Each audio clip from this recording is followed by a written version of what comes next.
একসাথে সিজদায় লুটিয়ে পড়ছেন মরক্কোর ফুটবলাররা। বিশ্বকাপে এমন দৃশ্য আর দেখা যাবে না। ইহুদিদের মাটিতে মুসলিম বিশ্বের জয়রথ থেমে গেল। ইরান মিশরের পর শেষ মুসলিম দেশ হিসেবে মরক্কোও বিদায় নিল।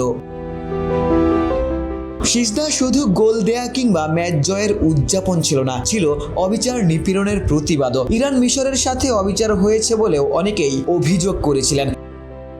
তাদের প্রত্যেকেই অধীর আগ্রহে ফ্রান্সের বিপক্ষে মরক্কোর ম্যাচ দেখার অপেক্ষায় ছিলেন। মুসলিম বিশ্বের শেষ প্রতিনিধি হিসেবে মরক্কোকেই তারা সমর্থন করেছিলেন।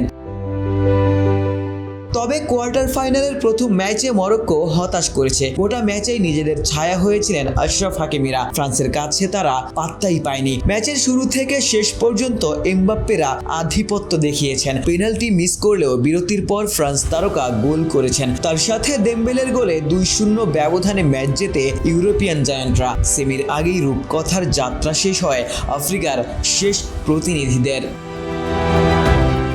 ক্লেমন নিয়ে এলো বিরাট কারবার। ইউনিক কোডটি সাবমিট করলে জিততে পারো লক্ষ লক্ষ গিফট। বিস্তারিত ফেসবুক পেজে। আগের বিশ্বকাপে মরক্কো ইতিহাসে প্রথমবারের মতো বিশ্বকাপের সেমিফাইনালে উত্তীর্ণ হয়েছিল। এই ফ্রান্সের কাছেই 2-0 গোলে হেরে মুসলিম দেশটি বিদায় নিয়েছিল। এবারও একই দলের কাছে একই ব্যবধানে হারের পুনরাবৃত্তি। যদিও এই ম্যাচের আগে মরক্কো প্রতিটি প্রতিপক্ষের বিপক্ষেই দাপট দেখিয়েছিল, আর তাই ফ্রান্সের বিপক্ষে হাকিমিরা লড়াই করবেন বলেই সমর্থকরা প্রত্যাশা করেছিলেন। তবে গোলকিপার ইয়াসিন বোনো ছাড়া প্রত্যেকেই একেবারেই হতাশ করেছেন।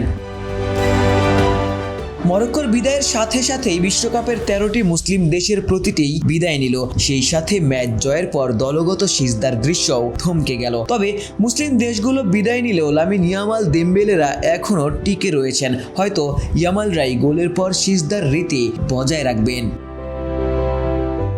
আশিক সারোয়ার, নিউজ 24।